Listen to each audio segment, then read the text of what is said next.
usenyurwe bamutiza umuhoro wa gicucu, usenyurwe bamutiza umuhoro mu izina ry'Imana, arahizira ry'Imana. Mu minsi mike y'inzara nimara kukurya uzaba wirukanse wasaze, barimo bagucumita n'ubundi nk'uko basanzwe babikora wa gicucu. We motherfucker, izawe turazizi, n'amavideo turayazana bakigoryo, n'amavideo turayazana motherfucker. Ngiye umuntu amenyereye nzana ibye byose, jya witonda. Ndana narifashe nyicurika muri toilette, naramucuritse muri toilette, ndamujyana mucurika muri toilette, ndamuga ati n'ikindi gihe mu bantu menyera niwe muntu, nta bandi bantu nzi nakubitiye kuri Skype, ni wowe.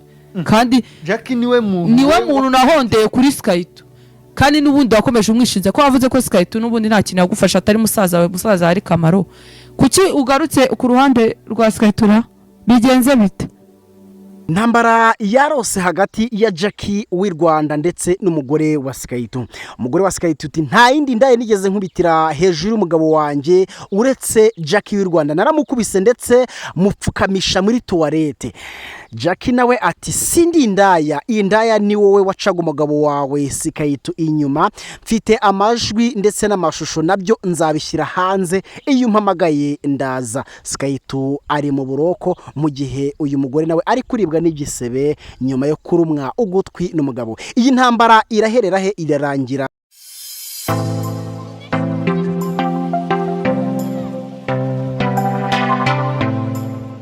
Intambara ikomeje kurota hagati y'uwitwa Jackie w'i Rwanda ndetse n'umugore wa Skype.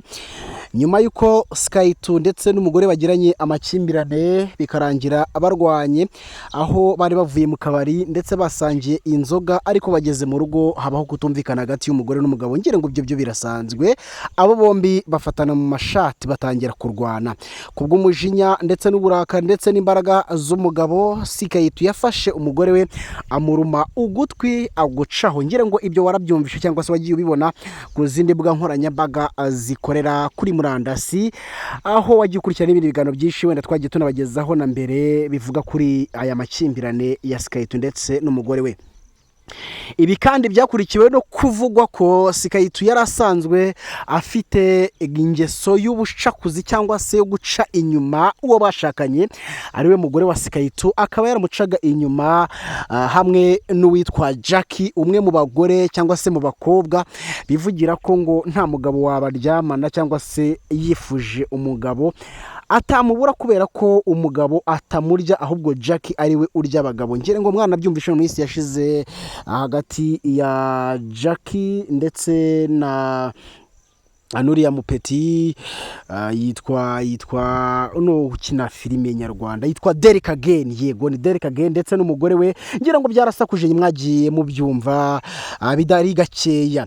Uyu mugore rero ngo akaba yarashwanye, yarigeze kurwana n'uyu mugore wa Skype bapfa ko Skype aryamana nawe, aho uyu mugore ngira ngo mwabyumvishe muri video yabanje aho yivugiye ko ngo yafashe Jackie amucurika muri toilette kubita ati nta wundi mugore nzi nigeze, nta yindi ndaya nzi nigeze ndwana nayo dupfa Skype uretse uyu mugore, uretse Jackie. Ati wowe Makobori, ni Makobori yavuze, sinzi uko yabivuze. Intambara ikomeje kurota hagati y'aba bagore bombi nyuma yuko Skype yigemuye kuri gereza akajya kwitanga nyuma y'aho umugore atanze ikirego kuri RIB avuga ko yahohotewe ndetse yakubiswe n'umugabo. Umugabo yagerayo akavuga ko ari ikirahure cyamutemye ku gutwi kikamukuraho gutwi, atari Skype warwanye nawe ngo amuce ugutwi. Birasakuza cyane ndetse biba ibintu birebire. Rero amaze kugera muri gereza cyangwa se amaze kwinjirira kwigemura kuri RIB, uyu mugabo amagambo yabaye menshi, dore ko yabanje gukora ikiganiro abivuga havuga uko byagenze. Aravuga ati ngewe ndagiye ndigemuye, hanyuma uko ibindi bizagenda byo muzagenda mubikurikira. Uyu mugore rero yakoze ikiganiro nawe asobanura uko byagenze, avuga ko icyabiteye ari amakimbirane yagiranye n'umugabo, ariko uyu mugore we ati icyo ashakira ku mugabo mu kimumbarize, ati ni ukubera iki atigeze yiregura mbere ngo agire icyo abivugaho cyangwa se ngo atanga nka clarification yisobanura imbere. Akaba bivuze ndetse akajya ku ruhande rwa Skype nyuma yuko uyu mugabo wanjye agiye mu buroko. Jackie w'i Rwanda nawe ati iyo umpamagaye ndaza nta muntu njya nshotora atari ko iyo nshotoye ndaza ati sindi indaya ndetse singuca inyuma we n'umugabo wawe ahubwo ni wowe ndaya ni wowe uca umugabo wawe inyuma wa ndaya we. Ni amagambo menshi akomeye uyu mugore yavuze ndetse agaragaza ko ashobora kuba arimo no guhangana. Ati ni gute wifata ukavuga ibintu nk'ibi ngibi ugasebya umugabo wawe ukamucaho inshuti kandi ubizi neza ko umugabo wawe agiye muri gereza, byanze bikunze azakenera abantu, azakenera abavandimwe, azakenera umuryango, kandi wibuke ko nta kazi ugira icyawe ari ukwirwa wicaye mu rugo gusa no gukora ibikorwa yavuze nge ntashobora gusubiramo kubera ko ni ibikorwa by'ubupfasoni nge ntago nabisubiramo. Uyu mugore yakomeje avuga ibintu byinshi aravuga ati uzahura n'akaga gakomeye cyane buretse abagabo baze bakwinjirire noneho uzukore amabara tuzabibona, kandi mfite n'amavideo yawe menshi umuca inyuma bizajya hanze cyangwa se tuzabishyira hanze, uri mu kaga gakomeye cyane. Abantu benshi bakagenda bibaza bati se ari Jackie ari n'uyu mugore ninde mu by'ukuri uri mukuri, ese ninde mu by'ukuri wagombye kuba atuza akareka izi ntambara? Ese ubundi amategeko yaba avuga iki ku mugore ukubita umugabo we akamugeza kuri urwego agakubita no gukomeretsa cyangwa cyo gukubita no gukomeretsa, amategeko yaba akivugaho iki? Ni iki mu by'ukuri cyaba giteganyijwe kuri uyu mugabo Skaytu aramutse abaye akufashwe cyangwa se akaba victime, ibi byaha akurikiranyweho biramutse bimuhamye byagenda bite? Mu mategeko bivugwa ko nyuma y'uko tuganiriye n'umwe mu banyamategeko yasobanuye ko iki cyaha kiramutse gihamye uyu mugabo Skaytu, amategeko byibuze yakatirwa igifungo kitari munsi y'imyaka 5 n'ibiri n'igice mwaho ngaho. Umva ko atari ibintu byoroshye kuba Skaytu muramuzi wa bagahe umujene cyane ku mbuga nkoranyambaga, nawe yagiye yidekarara agenda avuga ibintu bitari bike, kandi mwagiye mumwumva no mu manza asesengura imanza z'abandi abantu bagiye bafungwa. Mwibuke kandi ibingi batari ubwa mbere baye ko mwibuke na Jay Polly nawe ajya gukora iriya ndirimbo nawe yaje kuba afungwa azira gukubita cyangwa se gukomeretsa aho yafunzwe kubera kurwana n'umugore we. Ngire ngo ntago ibintu ari ibintu bishyashya, mwagiye mubyumva ndetse mwagiye munabikurikira. Twibaze tuti ese byaba bizaza kugenda bite, n'iki kigiza gukurikira Skaytu? Ese urubanza rwe ruri ryari? Ese iburana rye ryo ryaba rizagenda rite?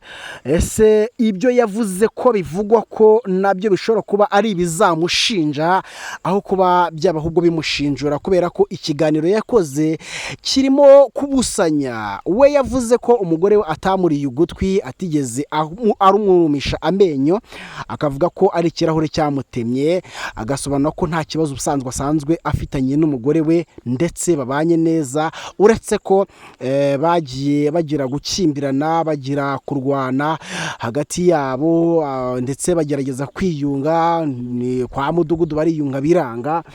Ati rero nta kibazo nifitanye n'umugore wanjye mu busanzwe, musabye imbabazi, nsabye imbabazi umugore wanjye, nsabye imbabazi umuryango wanjye, nsabye imbabazi inshuti ndetse n'abavandimwe by'umwihariko n'abanyarwanda. Mbibutse ko Skaytu ndetse n'umugore basezeranye byemewe n'amategeko.